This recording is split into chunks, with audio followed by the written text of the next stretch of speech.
النهارده هقول لك ازاي تعمل كعب العمل من على النت بطريقه سهله وصحيحه. بدل ما تروح مكتب العمل وتضيع وقتك، هشرح لك الطريقه من البيت. هندخل على الموقع وهنمشي مع بعض خطوه بخطوه لحد ما تقدم الطلب، وهنعرف كمان ايه البيانات اللي لازم تكتبها وازاي تتاكد ان كل حاجه صح. ركز معايا في الخطوات عشان تعمل الطلب صح وما تواجهش اي مشكله.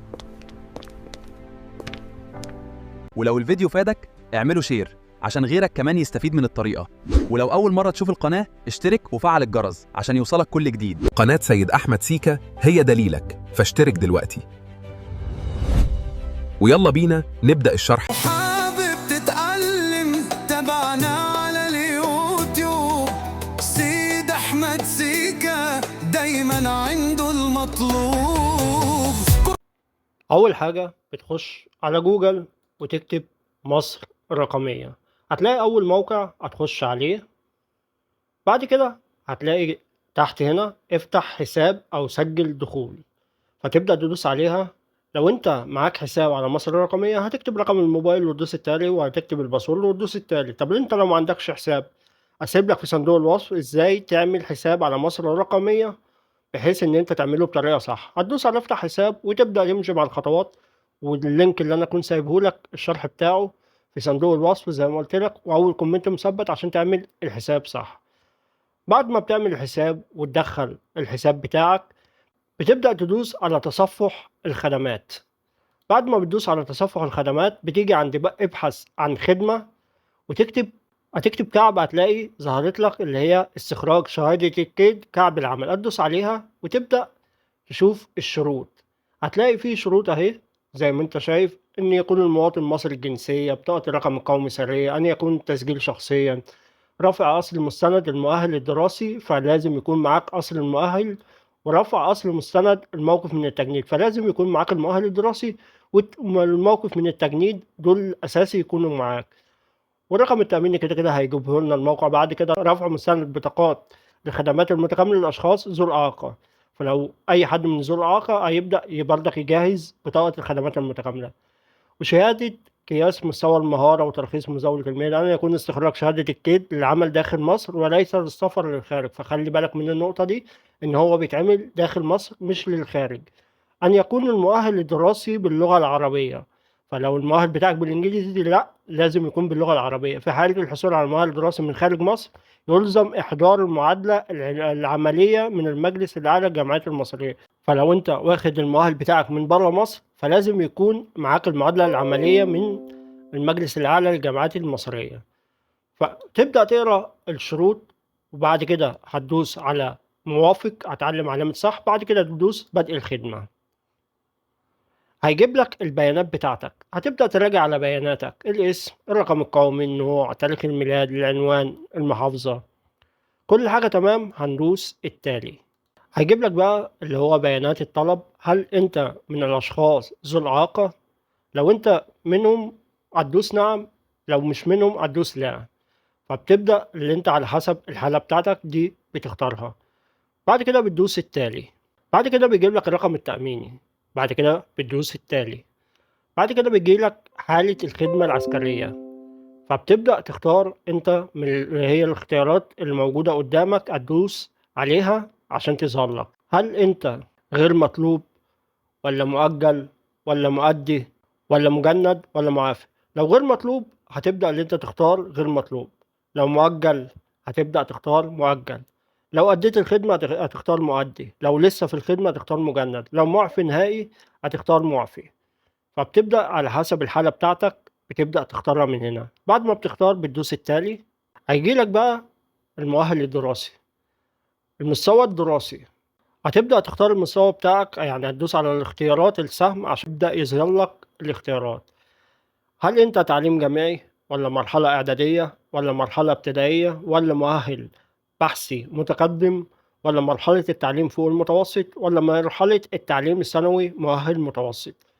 فعلى حسب الحالة بتاعتك انت هتبدأ تختارها من هنا. فلازم تختار الاختيارات تكون صح زي ما قلت لك، وتراجع مرة واثنين وثلاثة، وخد وقتك في التسجيل ما تستعجلش. بعد ما بتختار المرحلة اللي هي المستوى الدراسي، من المستوى الدراسي بيفتح لك بقية اللي هي الخطوات اللي بعد كده. ظهرت لنا المدرسة دي مش إلزام، لو أنت عاوز تكتبها تمام، لو مش عاوز تكتبها مفيش مشكلة، لأن إحنا اللي هيهمنا أي حاجة جنبيها نجمة حمراء. النجمة الحمراء دي حاجة أساسية لازم تدخلها، يعني ما ينفعش إن أنت تتغاضى عنها. إنما أي حاجة مش مكتوب جنبيها نجمة حمراء دي مش إلزامية. بعد كده بتختار الجامعة. في عندك جامعات كتير تبدأ تختار منها. طب أنت لو أنت ما فيش الجامعة بتاعتك بتختار أخرى، وتبدأ تختار في الجامعة الأخرى تكتب الجامعة بتاعتك. بعد كده الكلية بتبدأ تكتب اسم الكلية بتاعتك، تكتبها يدوي. بعد ما بتكتب الكلية بتاعتك بتخش بقى المجال، بتدوس عليها عشان تبدأ تظهر لك اللي هي الاختيارات.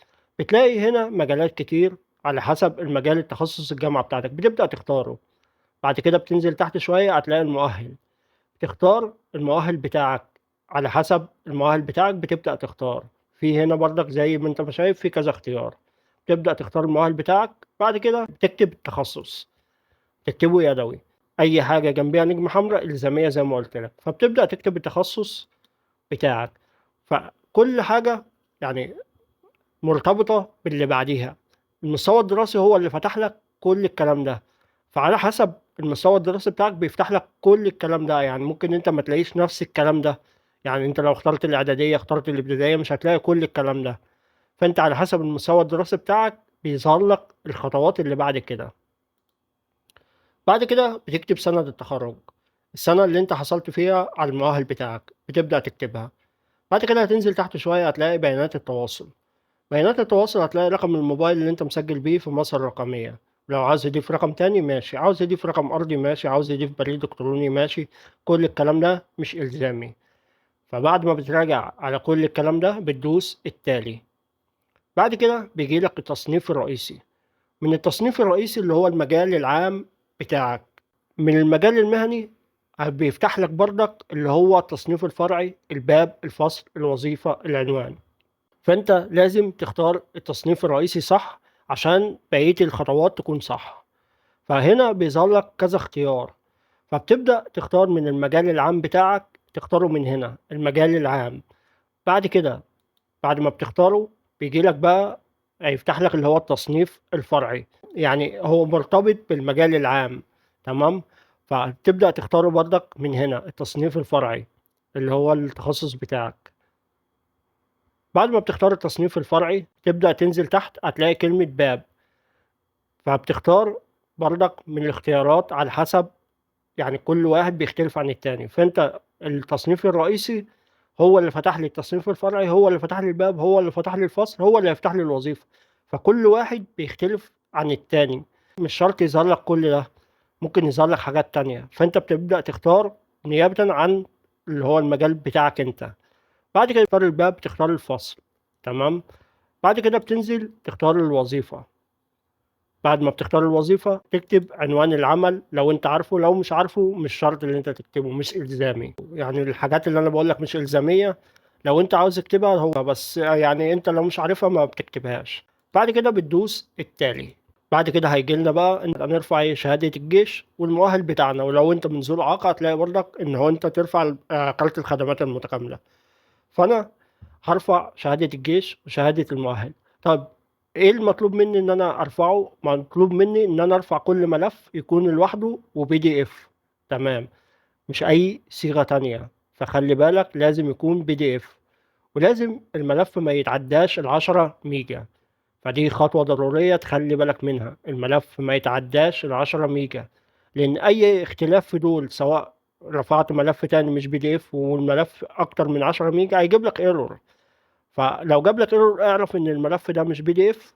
لو اتاكدت ان هو بي دي اف بص على المساحه بتاعته، فلازم يكون اقل من 10 ميجا ولازم يكون بي دي اف الصيغه بتاعته. بعد كده بترفعهم.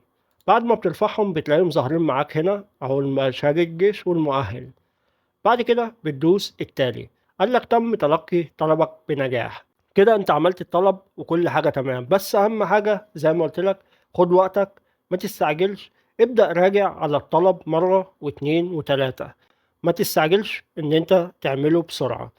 لو عاوز تتابع الطلب، طب انت لو انت مثلا عملت الطلب والكهرباء قطعت وانت بتسجل، النت قطع، جالك مشوار، خرجت من الطلب، فما ترجعش تاني تعمل وتخش وتعمل طلب جديد. لا، تخش على الصفحة الرئيسية بتاعتك اللي هو بتاعت مصر الرقمية، على التوجه إلى حسابي. بعد ما بتدوس على التوجه إلى حسابي هتلاقي الطلبات اللي انت عاملها، هتلاقي استخراج شهادة الكيت كعب العمل، هتدوس على تابع الطلب، فهتلاقي الطلب بتاعك اهو تحت التنفيذ والطلب تحت التقدم. لو انت ما كملتوش هتدوس على تحت التنفيذ دي، هتبدأ تدوس عليها، هتلاقي استكمال الطلب. عشان احنا كملنا الطلب فمش جايه لنا، تم استلام الطلب خلاص، فانت هتلاقي استكمال الطلب، فتبدأ تدوس عليه، هيرجعك لآخر خطوة انت عملتها، فهتبدأ تكمل الخطوات بتاعتك. مفيش مشكلة، ما تعملش طلب جديد، عشان لو عملت طلب جديد ممكن يظهر لك مشكلة او ايرور او اي حاجة.